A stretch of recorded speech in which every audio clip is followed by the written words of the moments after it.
The galactic fleet prided itself on understanding human structure. To them, humans were machines of order, rigid lines of hierarchy, every action dictated by rank. The aliens had studied Earth's military archives for decades before integrating a small human detachment into their fleet. They admired the simplicity of it.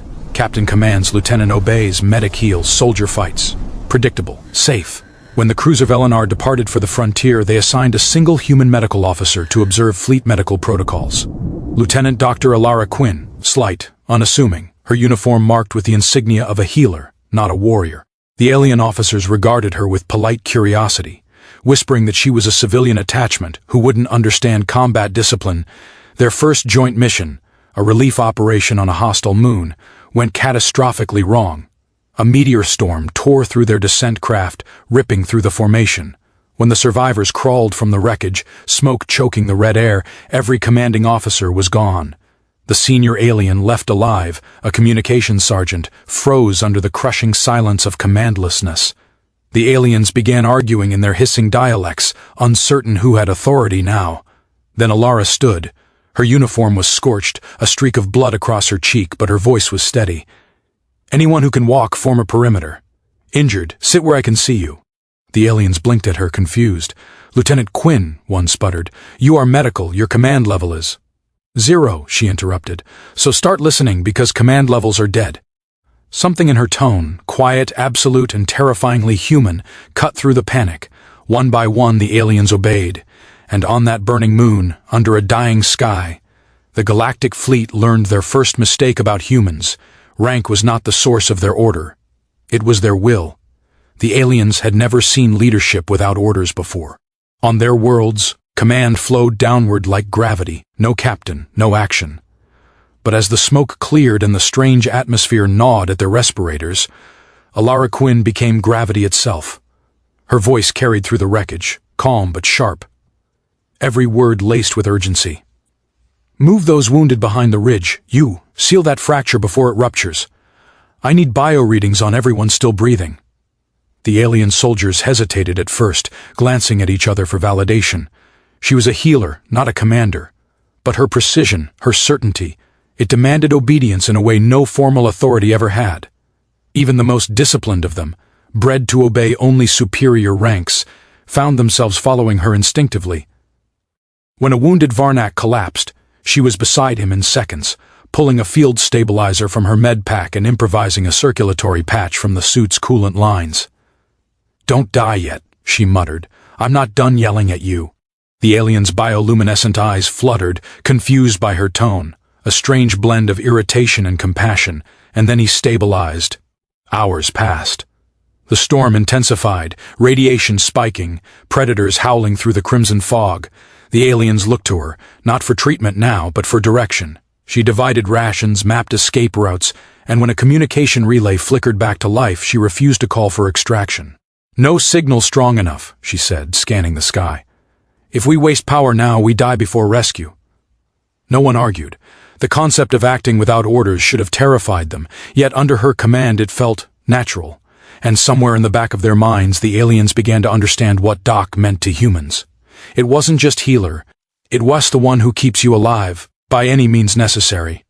The hostile moon showed no mercy. Acid rains fell intermittently, and jagged rock formations tore at unarmored limbs. Supplies were scarce, oxygen dwindling. Yet Alara Quinn moved with an unshakable rhythm, her mind calculating every step, every risk. The aliens followed, sometimes reluctantly, but always with awe. She didn't give orders. They flowed naturally, spoken in clipped phrases, a mixture of urgency and clarity that bypassed doubt. Predatory fauna emerged from the crimson fog, creatures bred to hunt anything that moved. The aliens froze, instinctively expecting command from their lost hierarchy. Alara, kneeling beside a fallen alien scout, glanced up without hesitation. "Cover me, eyes on every shadow, I'll make a path." Using medtech injectors as improvised stunners, she created openings through which the group could advance. They moved, amazed, alive. When the oxygen meters began warning of critical depletion, she didn't panic. She divided the remaining supply, instructing the aliens to ration carefully while setting up a makeshift shelter from the jagged cliffs. When one tried to argue, she looked at him with steel in her gaze. "If you debate me, you'll die first. Trust me or trust your eyes. They're telling you I know what I'm doing." The aliens began to murmur her new title in quiet astonishment, Doc. At first it was just a nickname, a strange human habit. But as night fell and storms raged, it became a doctrine. When Doc speaks, you follow. By the third day, exhaustion clawed at every mind and body, yet they survived. When the communication relay flickered back online, Alara ignored protocol orders to hold position and waited for the perfect moment to signal for extraction, preserving life over hierarchy. The alien officer on the other end erupted with indignation. Alara didn't respond with apologies. She responded with results. And for the first time, the aliens realized that humans didn't merely follow orders. They judged, adapted, and acted when orders failed. That was their true strength. When the rescue fleet finally arrived, the alien commanders were furious. They had expected strict adherence to hierarchy, obedience to transmitted orders, and immediate reporting.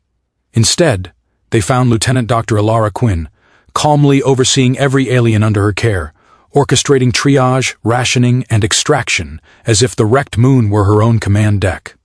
The aliens who survived looked at her with a mixture of reverence and disbelief. Back on the flagship, a formal inquiry convened in the Grand Council chamber, a massive hall of polished alloy and holographic displays. The assembled officers debated loudly.